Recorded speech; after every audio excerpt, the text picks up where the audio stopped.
Amen. Hello, everybody. It's Tom Chenault. Sorry we were a couple of minutes late. We were hearing an epic hockey story from the one and only guest today. I will give you his name in a second. We are with my little boy, Adrian Chenault. It is great to see you, Adrian. How you doing? Good to see you, Dad. I'm great. I'm happy to be here. I am happy to have you on the air. So what's cooking? Anything exciting? Just more and more all the time, man. That makes me happy. Good times. So who's our guest today? The founder of Lone Star Steakhouse. I'm just you always say Texas Roadhouse when you mean Lone Star Steakhouse, and you nailed it, buddy. Good job. Did I mess that up one time before? Once before. All right, sorry about that. So yeah, this guy's he's an amazing guy. And you can see below his name, he says, I'm for the little guy. You have never met anybody in this profession that is more for the little guy than Alan Newell. And I opened up a book from who goes to diners in New York City all the time and sends us pictures of his mashed potatoes. My man, Victor. He wrote the foreword to Victor's book. Oh, so I buy Victor's book on the internet, and I love Victor because he's always posting great food pictures. And there is a great start of the book by Alan, which warmed my cockles, which speaks exactly to who he is as a human being. How are you, Alan Newell? I told your amazing son, Adrian, if I was any better, I'd be you. Oh, my gosh, that is true. Now, is that a fake background, or are you in a snazzy house? I'm actually in a hotel in Charleston, South Carolina. And so a good friend of mine had surgery last week, and so I'm down visiting him in Charleston, South Carolina. Yeah. Oh, that's awesome. And our boy Victor's on, man. So I'm telling awesome. you, he wrote a great book. The guy knows so a lot cool. about nutrition, about life, and about the little guy. And him and Dog Fireball and all these guys. I fell in love with Alan. Was it on Clubhouse where we got really? It was Clubhouse, yeah. Way back when. That was a fun, like, weird little time warp in history that just feels like a distant memory, doesn't it? It was something that during that time was needed, and we took advantage of it, and we had a blast, and we made some great connections and some great, because there were people looking for somewhere to connect, and that happened to be it. Amen. Well, they were all of us are basically lost souls, and all we want to do is be connected. And as you know, with my sobriety, they talk about the opposite of addiction isn't sobriety. It's true human connection. And if there's a profession out there that allows us to be true human connectors, if we can remember to lead with our hearts, not with our heads or our pocketbooks, we win this game. And what you learn in the restaurant business, which is very similar to network marketing, is you have to motivate those employees with titles because they aren't making a ton of money. You have to teach them to work 24/7, and their destiny is in their own hands. And that's what you left the restaurant business to do on a grand scale. And I'm just honored to know you, sir. So talk about your past a little bit. Talk about that life and how you ended up in network marketing, and we'll take it from there. Yeah. So, it's interesting how I ended up in the restaurant business, because I was a guy who people in school considered the ADD kid, ADD, and he can't pay attention. And it wasn't that I couldn't pay attention. I was really bored. I was really bored, and it wasn't, these teachers were trying to do their very best with the curriculum. And so when I left the restaurant business, I enrolled in college. And I say enrolled in college, Tom, because people said, "Oh, you went to this college?" And I said, "Well, I was enrolled there, And so, yeah, me too. Same deal. Yeah, I got figured out what the big problem was is they didn't even take roll. They didn't care if you were there or not, because you're paying big money to be there. And so I found the restaurant business, and man, it was one of these places that I wore my name tag. I wore a clean pressed shirt, uniform shirt. I wore my hat, and I said, "Yes, sir," and "No, sir." And they just loved that. They recognized that. They said, you're the type of person we need. And so I quickly moved up the ranks, and I went from being a dishwasher earning part-time income in the restaurant business when I was 19 years old to a general manager of a restaurant in 4.5 months. Holy mackerel. And so because I was very coachable, and we talked about that earlier, Tom, in this industry, is if you're coachable, anybody can be seeing this business, this network marketing business. It doesn't matter whether you're from Yale or jail. If you got the right coach and you're coachable, you can be successful. And we're living proof of that. We're living proof of that. And so I was that. Well, I owned my first restaurant at 24 because I was really good at it. And another friend of mine's family, they had started a restaurant business, didn't know what they were doing. They said, would you come in and take it over? And I said, absolutely. And I did. Well, it just grew from there. And so people used to ask, we launched Lone Star Steakhouse and took it public in 1992. And it was the most successful IPO on the stock market in the restaurant industry at that time ever, and still is today. And so I could get lots of jobs consulting in the restaurant business, but I just don't like it anymore. I like what I'm doing here so much better. But they said, how are y'all so successful? And there's a fellow that y'all know. You know Jeff Bracken with Juva? Sure. So Jeff Bracken with Juva started with us in the restaurant business in our Pizza Huts as a manager trainee in Utah. Wow. And so we said, we're going to take care of the little person. We want our people to come from within. We want to promote from within. We want to find people that are coachable, that want to be successful. So he went from manager trainee to area manager, district manager, regional vice president. And when I left Lone Star Steakhouse, because we sold off our Pizza Hut business, I was the director of operations or vice president of operations for this huge company that had 450 Pizza Huts, because I went with them because they wanted me to teach them how we made so much money. Jeff Bracken, a college kid from Utah, took over as vice president of operations for Lone Star Steakhouse, the most successful IPO in the industry at that time in the restaurant business. My gosh. That is cool. That's really cool. And I love the anecdote you shared of, starting off as a dishwasher and, in your case, moving up really fast. But, one of the things that you hear over and over again in the world of restaurants and I think grocery stores are an interesting place. There's a few of these places, right, that really think about, like, they want management to have started as the checker, have started as the dishwasher, whatever. Right. And just how incredibly powerful that is. And so you, having lived it personally, and then also having lived it over and over again, kind of instilling and bringing these people up through the ranks. Why is that so important and so powerful? And how does that relate to network marketing? So if you think about it, I used to, when we were hiring general managers for Lone Star, for example, we'd have these kids come out of college and they'd have a master's degree in business. And we'd say, how much restaurant experience do you have? None. Oh, but you're applying for, well, yeah, I've got this degree. Yeah. Yeah. Well, you might understand the numbers, but you don't understand the people equation. You see, the people equation is 10 times more important than the numbers, because if you take care of the people, they'll take care of the numbers. There it is. But if you don't take care of the people, your numbers are a disaster. And so coming through the network marketing business, I was like, hey, see, there wasn't a single position in the restaurant. See, we bought, we'd opened up Lone Star Steakhouses all over. We were growing, but when we bought Pizza Hut, so I bought a company that had 60 Pizza Huts down in Georgia, South Carolina, and my regional vice president called me and said, Alan, you need to go home. I said, why? He said, you've been there for 2 months. And I said, what's wrong with that? We're new. We're just taking over, and I want these people to know I care. He said, but you're in the morning there, you're helping them prep, and you're washing dishes, and you're bussing tables, and you're cleaning toilets. And I said, yeah, I love that. He said, but our poor district managers, they'd run 5 or 6 stores, the district manager was. He said, they're afraid to go home because they go home and leave you in the store working.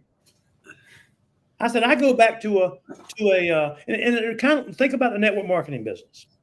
When you launch a new team, you guys have done that. When you launch a new team, it's 7 days, 24 hours a day. You're on call. You're there. You got to stay with them. You got to handhold them.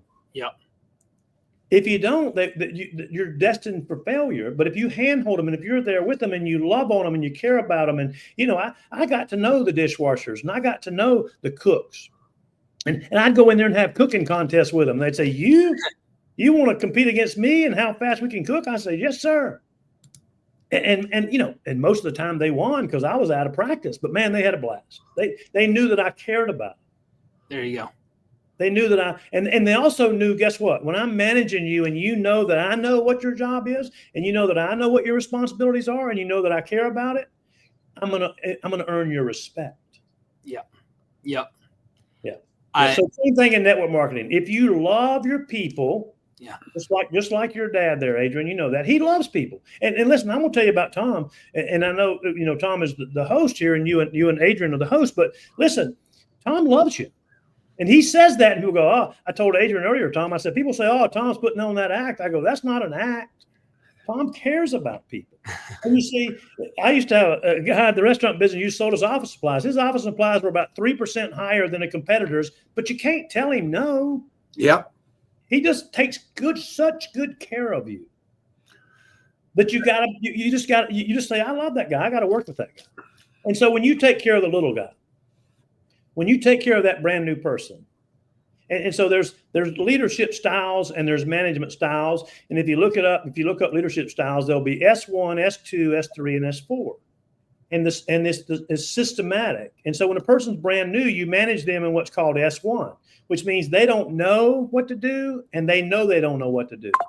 Yeah. So you're high directive. It's director is low supportive. You're not there to support them. You're just direction. You need to tell. I used to tell people all the time, don't do anything without checking on me first. I'm not your boss. See, that's the difference in network marketing. I'm not your boss, but I want you to be successful. Yeah. And then you move them to S2, which is high supportive and less directive. Because they're learning. And now you got to encourage them and say, great job, way to go. It's like we said about coaching. See, now I'm coaching you some. And I said, "Ooh, you didn't do that right. And I probably didn't teach you right. And I apologize, but let's go back and redo that. And in the future, this is how I want you to do it." You see, you're still heavy hands-on and high directive and high supportive. And then when you move them over into the S3 quadrant, you see, you're less directive and still high supportive. Yeah. You don't need to direct them. They know, but in S3, they know, but they don't know they know. They're still a little bit hesitant. They're not quite there. You just can't abandon them because they'll never make it. And they'll get frustrated and quit. That's where they get the buyer's remorse. That's where they get oh, I did great. I was enthusiastic and I lost my enthusiasm. Yep. And then when you get them into the S4 quadrant, guess what? They know, and you know they know. There it is. So you can be low directive, but still supportive. Yeah. Yeah. That's good. I took that from the restaurant business to this business. Yeah, because the restaurant business is basically this business without the restaurant. That's right. That's overhead, without the nightmares, but it's still about making everybody feel great about themselves and showing them how to be their best self. And that's what you're so good at. That's what it's all about. Yeah. There you go. 100%.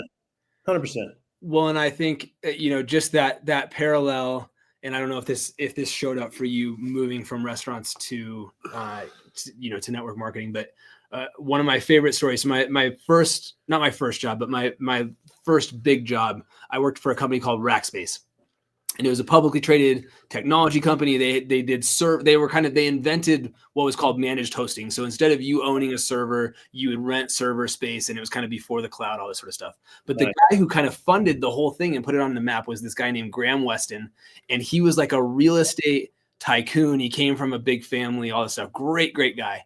And so these two college kids come and they're trying to get Graham to invest in their business as an angel investor. And he's this, most multifamily commercial real estate guy. And they tell him the whole thing and they're explaining it to him. And he goes, "So basically this is like an apartment unit that never runs out of apartments." And they're like, "Yeah, I guess so." He goes, "I'm in."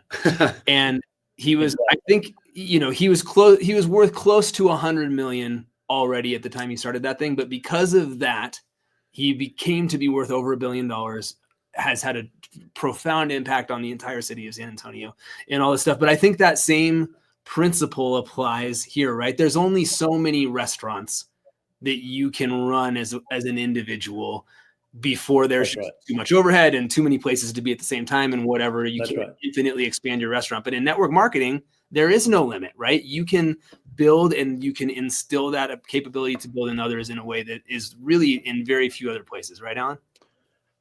You're spinning a little bit there. Oh, you're back. Okay. All right. I think you're back. You're frozen over there. Uh-oh. I don't know if I'm frozen or you're frozen, but you're frozen. So yeah. And here's what I'll say about that is when I left the restaurant business in 2001, I was overseeing and operating 653 restaurants. 653 restaurants. And in overseeing 653 restaurants, as you can tell, there's 365 days in a year, right? 365 days in a year. And so I was not able to see every restaurant every day. It's just impossible. But what I was able to do was I was able to teach people to oversee those restaurants and ensure that they were operating them and encouraging them and growing them the same as if I was there. The same as if I was there. Does that make sense? Sure. Totally does. So who got you into, how did you end up in the network? You're breaking up a little bit. You're spinning a little bit on my end now. Well, we are. And I don't seem to be spinning, so I'm not sure how that works. Either But I'll just keep talking. We're So what I have found is the same way about this. Oh, Keep are going. you going to talk? Am I talking? you're talking. Hello. You talk. He can't see us, so I don't know what's I can see going on. you. Yeah, there you go. Can you hear us now, Alan? Oh, yeah. Yeah. Could y'all hear me? I was talking away. Yeah, we I got just- you the whole way. You've never frozen up or spun on us at all. So Good. Yeah. it's in that high class hotels server, but at the end That's of the because day, I'm the big dog. That's because I'm the big dog. That's why. there you go. What about how'd you end up getting into network marketing? So when I left the restaurant business, and so I used to tell people in restaurant business, I'd say my favorite day of the year is Christmas, and they'd say, "Oh yeah, I get that birth of our Savior, and you get to and celebrate Jesus Christ." And I'd say, "Yeah," and my phone won't ring. Yeah. My phone won't ring.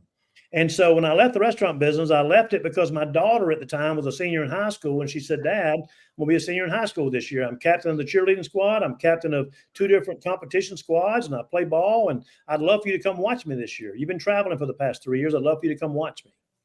And so I said, "Oh my goodness, I won't." I see. You see what jobs do? Whether you own the company, run the company, or whatever, they own you. Sure. And so it had zero time freedom. I made lots of money, but I had no time freedom. And so I said, what can I do that'll allow me to live my life and have time freedom? And and as a matter of fact, my younger brother, who's just now joined me in the network marketing business after all these years, okay, introduced me to a friend of his who was having major success in the network marketing business and said, "You need to talk to him because he's having success." And he was kind enough. He was a royal ambassador in a company. I won't say the name of the company, having great success. And he was kind enough to coach and mentor me because coming from the corporate world to this world is so much different. Because none of these people, not a single one of them, work for me. It's all a volunteer army. Yeah. And so my goal and my passion is, and he would say, just like you took that dishwasher and you turn them into a regional vice president, you want to take that brand new person and turn them into an ambassador, turn them into whatever the ranks are in your company. You want to take them from walking in the door brand new and help them have success. And the more people you can have success, you can. The toughest part for me was understanding the percentages. Okay. The 85%, the 15%, and the 5%. Because I, like you, Tom, like you, Adrian. Adrian's just like you. The apple doesn't fall far from the tree. We want everybody to be a top 5%er. But see, not everybody wants to be a top 5%er. Not everybody's willing to put forth the effort. I was just having a conversation with one of my team leaders, and I said, you got to understand something. You truly want to have this large income and this large team, but your team, but most of the people you have, they want to earn $500 to $1,000 a month. Right. And if they can do that, they'll love you forever because they're looking to pay the car payment. They're looking to maybe get a second car. They're looking to maybe get rid of a car payment. And if you help them get their products free and earn an extra $500 to $1,000 a month, see, and that's what I had to learn here because I had to figure all that out. It was tough for me because guess what? In the restaurant business, I had a waitress I'll never forget. And her name was, I'll tell you her name. She's still in the restaurant business, by the way. She worked for me years. She started working for me when she was 15. Tom, she lied about her age, told me she was 16. Okay. She was one of the best waitresses I've ever had work for me. Her name was Julie Hartman. She's from Clemens, North Carolina. And I said, Julie, I want to promote you to assistant manager. She goes, absolutely not. And I said, why not? She said, more responsibility and less money. She said, I make a ton of money serving people, taking care of people. So I finally had to say, well, I'm going to make a new position for you. And we don't do this, but you're going to be an assistant manager, but I'm going to still let you wait tables 4 days a week. And while you're here, you can, and then came service manager, like, oh, you can do that and be a service manager. And so I met her where she wanted to be. She was making more money as a service manager than my general manager was because her customers loved her. Yeah. And see, that's a lot of times what we're missing now in the industry. Why you're seeing these companies that are struggling right now, and sadly the Modairs of the world, is they're not focused on the 90%. They're focused on the 5%ers. Sure. And guess where your money comes from? If you don't take care of the 90%ers, that little person, that person wanting to earn, heck, $200 a month, $500 a month. See, we've gotten away from that. Well, I say that. We haven't acknowledged that. How can we help those? Because Jim Rohn said this: give me 1% of 100 people instead of 100% of one person. Yeah. Because the one person may up and leave you and then you got nothing. Now, he didn't say that part. See, he left that part out. You see, he was trying to help you understand the compound effect. But see, if you got 5 or 6 people, and it happens all the time in this industry, you know it does. You got these top leaders, and they jump ship on you. Yeah. Well, see, they'll try to take their herd with them, and it can literally cripple a company. Yeah. But you see, if you got thousands and thousands of people who are, and I'm going to use the word affiliate marketers. We with my company, we've been doing affiliate marketing now for 8 years, and we're massively successful at it. We did affiliate marketing before it was even talked about. And so we have hundreds and thousands of people, single moms, people who used to be alcoholics, some who might still be a little bit alcoholic. I'm just being honest. We still love them. We love on them. You know that, Tom. We love on them. But see, they're able to say, I like your product. I like your opportunity, and you're going to give me the links to share. And see, I'm going to take care of them. I'm going to love them because I've got thousands of them. People say, well, Alan, you've got over 500,000 people on your team. Most of them are customers. 84% are customers. And where do they come from? From my affiliate marketers. Yeah. How many of those people are on auto ship, Alan? 400, and I looked the other day, 400, there was 464,000. Of them on auto ship. Yes, sir. That is a number. And I know that everybody listening to this show is swallowing their cigar, including me. When I first heard that, I said, I've got to find this guy, chase him down, because that is a number. But that's what you built into the culture. That's what people do. They love the products. Yeah. And it's just standard operating procedure to put them in the system that way, right? So 100%. So let me explain to you how this works. Okay. And because I've had so many people, I had major companies contact me, and I won't say the names of the companies, say to me, hey, will you come consult with us and teach us how y'all are doing that? And our founder, Eddie Stone, if you don't know Eddie Stone, he's been in the industry for 37 years. People say, Alan Newell, you got how many? I've never heard of him before. And I go, I know, I'm okay with that. I don't want to be, a Tom. I don't want to be an Adrian. I just do my thing over here, and I take care of all these little people, and we just make a lot of money and have a lot of fun and create a lot of health and wealth. And that's okay. And I'm okay with it. And I'm not criticizing what y'all do. I'm just saying that's not my forte. Right. And so Eddie Stone, he was a multi-7-figure earner as a distributor for his first 22 years in the industry. And then he said, I think I can own my own company and do it bigger and better.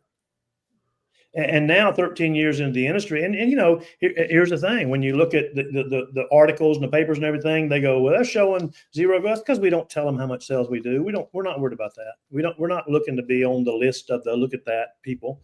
And so Eddie's a genius. So we kind of ran across this by accident, 8 years ago, whatever, because we had some people that came on board. Here's the story. This is the funniest thing you'll ever get. I got to tell this story. We kind of ran across affiliate marketing by accident. But let me say this, 30% of Amazon sales are affiliate marketers.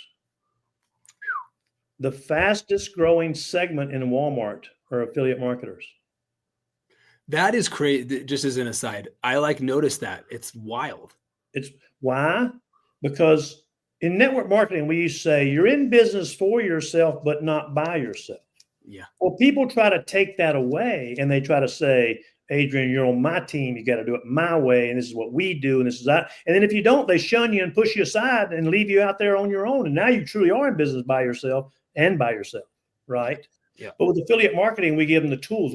We've been doing it for 8 years. So we have the tools, the landing pages, the squeeze pages. We've got all the, I don't know what to post. Here it is, post it. We give them all the tools to go out there and post it. So we got this massive army of people out there sharing these links and tools that we give them.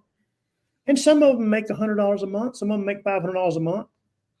I've got 7. 6 of them have never been in network marketing before. All 7 started out as customers. I'll tell you that, and I'm going to tell you the system. 6 of them have never been in network marketing before, period. And they'll earn 7 figures this year. Wow. They started as customers, and they love our products. And then I say, Adrian, you're loving our products, right? Yeah. You've been buying them now for 3 months. Yeah. Hey, you know anybody else that want to share these products? Well, yeah. I've been talking to people. Well, listen, we got this little link that I can give you. It's really simple. I'll just give you the link. It's your link, and you share it with them. And when they buy the products, guess what? We give you a little referral fee. You do? Yeah, 25%. Oh, wow. Yeah. And what's the catch? Oh, there's no catch. Well, how much does that cost me? It doesn't cost you anything. Well, do I got to sign up for anything? No, we just change a code and give you a link. Oh. Well, do I got to attend meetings? No. Well, I don't know what to post. We'll give you the stuff to post. Here's this link. Just share it. Wow. So then you start doing that and you go, wow, this works. I earned $1,000 last month. I earned 2,000.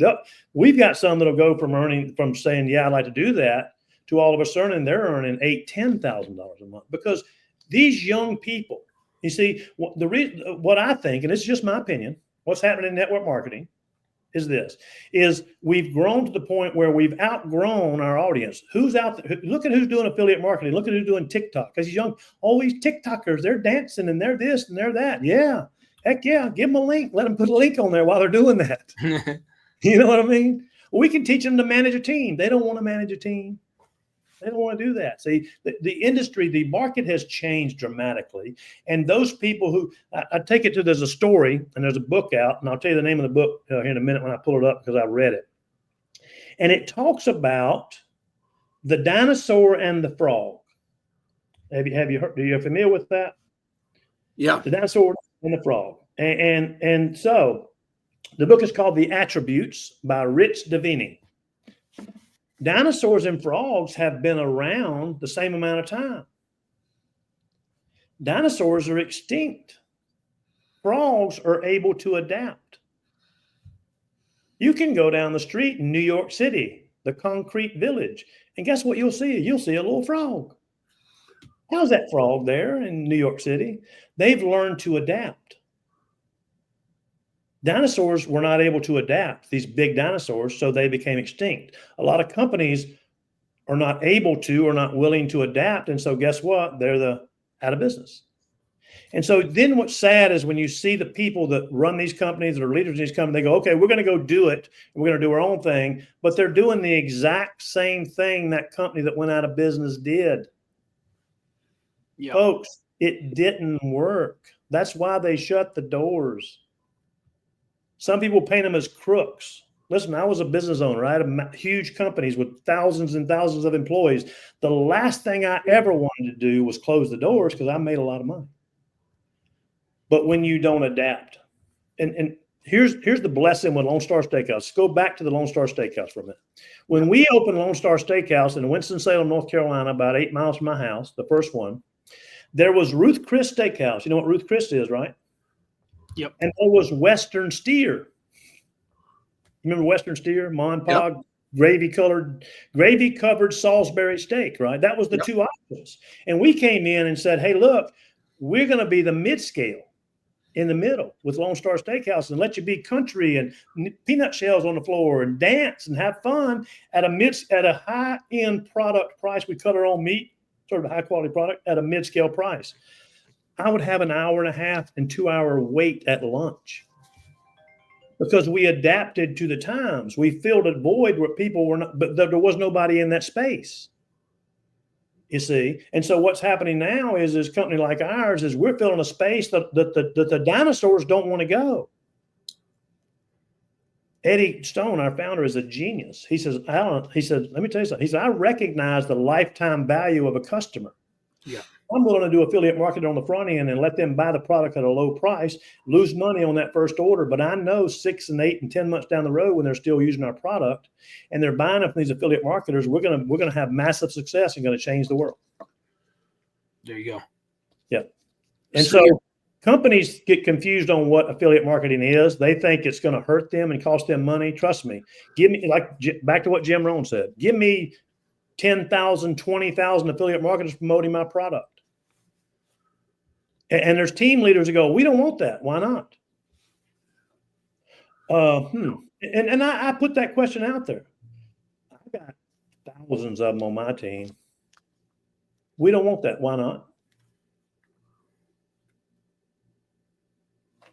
Why? Why not? I don't know why not. I don't know. That's funny. I need to answer that, you know, because they don't know, they don't see the benefit, they don't understand what it is. They think it's going to cost. Oh, they're not. What about if they go out there and they're not on my team? Quit being greedy. They ain't all on your team. Well, they might sign up under Susie instead of signing up under me. Good job, Susie. Way to go. Yeah. Or we like we say we're the industry, the network. Are we who we say we are, or are we only for the 3 and 5 percenters? Yeah, there you go. Are we a company who, like Tom right there, Tom Chenault would, and I've seen him do it, hand somebody money to go get something to eat at one of these events because he knows he doesn't have the money to go eat. I've seen him do it. Adrian, you know he does it. Absolutely. He doesn't have to. It's because he cares about that person. And most of them that I've seen him give money to people who are not even, he doesn't even know what team or company they're with. He doesn't care. He wants to help the little person. That's what we're doing where I am. And we're having double-digit and triple-digit growth month after month. COVID, we were on a rocket ship. People go, oh, post-COVID, we're struggling. We're not. We're having massive success because we give that money person to eat. We take care of that person. I don't care whose team they're on. Isn't that amazing? So the industry's changing, the world is changing, the gig economy's changing. See, here's something we used to do in restaurant business too. We'd go see, where's Walmart going? Where's Walmart going to build? Yeah. Yeah. We'd go out there and buy property and put a restaurant up. And the restaurant, they'd say, well, the volume's not great, but it will be. Give me a couple of years. Yeah. Because Walmart knows where they're going. So back to the general thing, give me 10,000 people making $150, $200 a month, and I'll be tickled to death. So what's a typical day in the life of Alan Newell, making 7 figures with 7-figure earners in his organization? What's a typical day of work look like for you today? So that's an interesting question because I've been with the same company for 13 years. And I have people that say, I want to come in and stay with you or stay in a hotel and watch what you do every day. And I go, okay, do you like to play pickleball? Because first thing in the morning at 8:30, I'm going to be playing pickleball. You know, but then I go back and so I have a set schedule. I do a Monday morning motivational Zoom with my team, and we get them talked about stuff and motivating. My team does a Wednesday night training. I'm on there maybe once or twice a month. Okay. And the reason that I do that is because and Tom, this is a great experience. So for me, where I am, it's different than most. When I was in the trenches building, I get up every morning and then I'd call my leaders and I'd talk to them and see who I could help. And I looked in my downline for that brand new person, whoever was brand new. Now there's way too many of them every day. Now there's several thousand that come on my group every day. Most of them are customers, so I can't do it. But used to be, I'd say, hey, Adrian, you know. Had to be done. Brother, I saw you joined under Susie, and man, I'm so excited you're a part of this group. And I just want you to give my personal cell phone number. I just got off the phone last week with a group in Australia and met the lady, and I'm not even sure. I know who her direct upline is, but I don't know who her upline's upline is, right? Sure. And I'm like, hey, here's my personal cell phone number. I'm here to help you. Here's some training tabs you can go to. Here's some groups. Join our groups because everybody helps everybody. And see if you don't fit into our organization, if you're not willing to help everybody, if you're not like Tom and Adrian, then I'm gonna have a talk with you and go, listen. There's plenty out there for everybody. Let's support each other and help each other. So now I'm doing more of the coaching and supporting and teaching from a higher level. You know how that is, Tom, from a higher level. But I've been where that brand new guy, Adrian, is, and I can help him and coach him and say, here's where I want you to go. And so what I do is this, here's the secret is people try to complicate this business. And this business is not complicated. This is a simple business to do. It's not easy, right? But it's simple. So I'll say, listen, when you're brand new, here's what I want you to do. Here's the 5 steps I want you to follow. I want you to connect with people. I want you to invite them to take a look. Okay, it's called the KISS theory. That's 4, but I'm going to give you the 5th one. KISS. Mine is KISS. K for connect with people. Every day, connect with people. I don't know people. You connect with people every day online. See, if you're an online person, if you're an affiliate marketer or whatever, I say you go on other people's pages and you like their pages and you comment on their posts and you get engaged and you meet new people through social media and you're connecting with people. And then the people that you feel like would fit in with what you're doing, you invite them to take a look at either the products or the opportunity. You invite them. KI, connect, invite. Then you share a tool. You see, we have the tools in place. And I say, now listen, Adrian, I know you're bright and I know you should do programming and with that company, that Foxfire company, I know you know how to do all that. But brother, listen to me. This is different. Don't be reinventing the wheel. Here's the tools. Share a tool with them. Yeah. Connect, invite, share a tool. And then the second S is stay in touch, which is the follow-up. Yeah. We've all heard fortunes in the follow-up. So stay in touch with them. See, stay in touch sounds easier to new people than follow up. And see, we have systems in place that do the follow-up for you. We've been doing this so long. You plug them into our system and our system follows up automated. This is an automated world. Me calling Tom 3 times this week to follow up with him, man, that's old school. That's back in the rotary stuff. Right? So she put connect with a C. You can use a C, but I'll use KISS. Connect, invite, share, and stay in touch. Yeah. And then the last step is what? Just do it again. And people go, well, I heard I need to learn about the back office and the compensation plan. I say, you don't need to learn about the back office because you got nothing back there to look at. You don't need to learn the compensation plan because you hadn't made any money yet. You will worry about that later. Yeah, rinse and repeat. So see, they get so confused, they get paralysis by analysis. See, you're not in S1. Remember the quadrants. You got to keep them in S1. Simple. No, here's what you do. No, here's what you do. No, here's what you do. Don't do anything else. So how does somebody, I've got text messages, people, do you do paid coaching? Do you do complimentary coaching? Complimentary coaching for people in other companies without getting some pitch for your company? I don't pitch anything. I never pitch. Remember when I spoke at Faith Over Fear, I got on stage and I said, and I was introduced and they were saying 500,000 people on his team. And I said, who's here heard me speak before? And I think 2 hands went up. Said, who's here read my book? And no hands went up because I don't have a book. And I said, who's here's been to my coaching? And nobody raised their hand. And I said, you know why? Because I don't do that. Yeah. That's a good thing I wasn't in the room raising my hand. You'd been like, liar, you don't even have a book. I do it complimentary, Tom. Yeah. How does somebody, how can we get hold of you?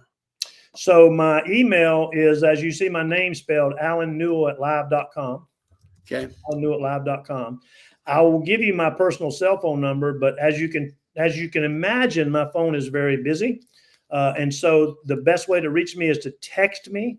If you want to connect with me, is text me and say, hey, Alan, this is Susie Q, and I'd like to connect with you. And my cell phone number is 704-232-3833. And that is not a voicemail. That's my real cell phone number. So it's just text me and say, this is who I am. And I heard you on the Legacy Leadership Show and I'd like to chat with you, and I'll get you in my schedule. I just got a message from Christopher Hussey a couple of minutes I ago. love that guy. And he sends, and all it said was stop. And I go, what the hell? So I call him on the phone. I go, what's that all about? And he goes, oh my God, I thought it was your autoresponder. I go, no, I sent you that text, you idiot. So yeah, Alan's the same way.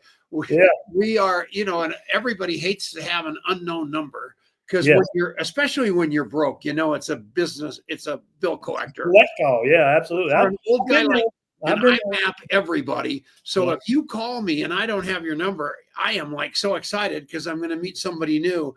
That's the way Alan is wired. We love you, man. And you really made a difference today. And that's funny that you mentioned that dinner. We sat down at that restaurant with those people that didn't have 2 nickels to rub together. Yep. And that menu was expensive. Yep, and it was. I was sitting there looking at that going, I can't afford this thing. There's no way they can. And we invited them to that trap. Yep. And so that's why I did that time, because it was just the next right thing to do. And thank God for blessing you and I with a restaurant background that turned into what it's turned into to go help those little guys. And I love you for that. And you're an amazing human being. Amen. Right back at you. You two guys, I love what y'all are doing. I love your heart. And Adrian, you're following right in your dad's footsteps with the same heart, the soul, the same passion. And that's what this business is all about, my friend. Don't ever forget that. Who's our guest next week? Brian, is it true it's Brian Carruthers? Oh, brother, Brian Carruthers next week. All right. Yeah, and this man's found Jesus. It's going to be quite the show. And he's been around a long time and done real well over at his company. And so we have 2 in a row here that are real solid, everyday trench people, which I love. Alan, thanks a million for coming on. Thank you for having me. I really appreciate it. Enjoy the time. Thanks, Alan. Thanks, everybody. See you next week. Bye-bye.